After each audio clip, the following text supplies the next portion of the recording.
Ako si Edward, isang tambay lang. Pero pangarap ko pa rin, ang pangarap ng mga anak ko. Yan, another video na naman tayo ngayon. Trabaho na naman, ayan. Nagkuha rin tayo tagabaligtad dyan. Dami tayong gagawin ngayon, pero okay lang yan. Diyan tayo kumingita ng pera, we. Kahit tambay tayo, dumidiskarte pa unti-unti. Kaya ngayon, umpisahan na natin manahi para sa ating gagawin. Focus muna tayo sa konting trabaho at mamaya focus tayo sa pagtatambay ulit. Mahalaga yung tambay eh. Kaya kukondisyon muna natin ating machine, paiinit natin at checkin natin ang mga pinagdadaanan ng sinulit para quality ang pananahi.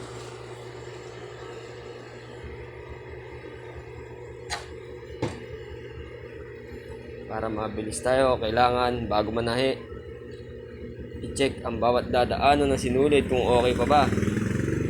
I-check din natin ang ating makina kung talagang pang matagalan. Sep-sap, mamaya-maya na ulit.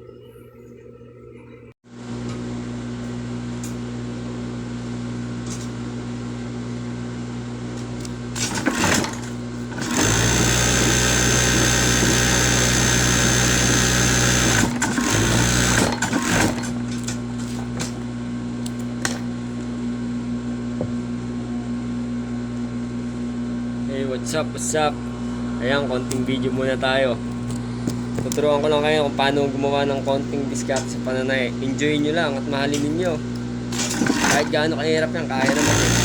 Diskarte lang.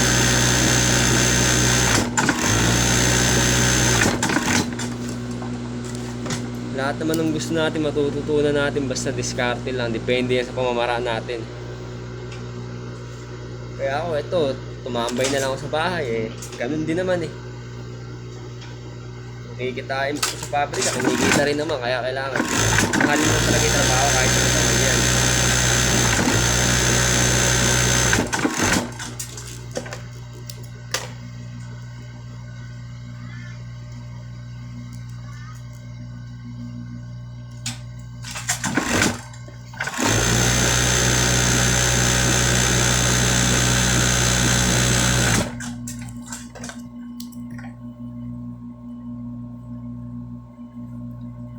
Diyan eh, medyo sinusubukan na natin mag video baka sakaling maging isa tayong content creator, isang vlogger na walang kaalam-alam mag-vlog.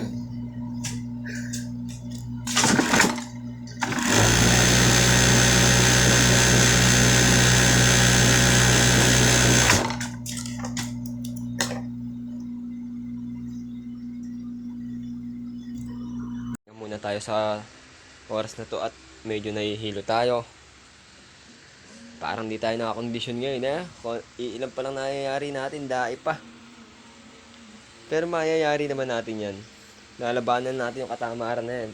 Pag ginayaan natin manalo katamaran, ako, walang mangyayari sa buhay. Kaya kailangan habang tinatamad ka, ipahinga ng konti. Si break.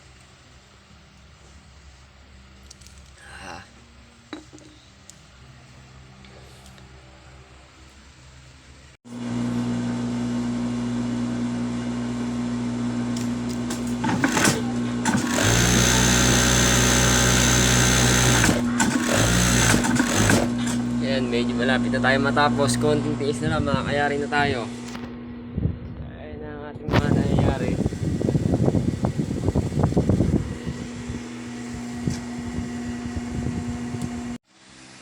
Ayan, at medyo nakayari na tayo, ready na sa deliver. Salamat Panginoon at di tayo nasira ng makina. Ayan ang aking bodyguard. Ayan, medyo nakapaglinis na rin tayo. Maraming salamat at next video na lang ulit. Thank you po Lord.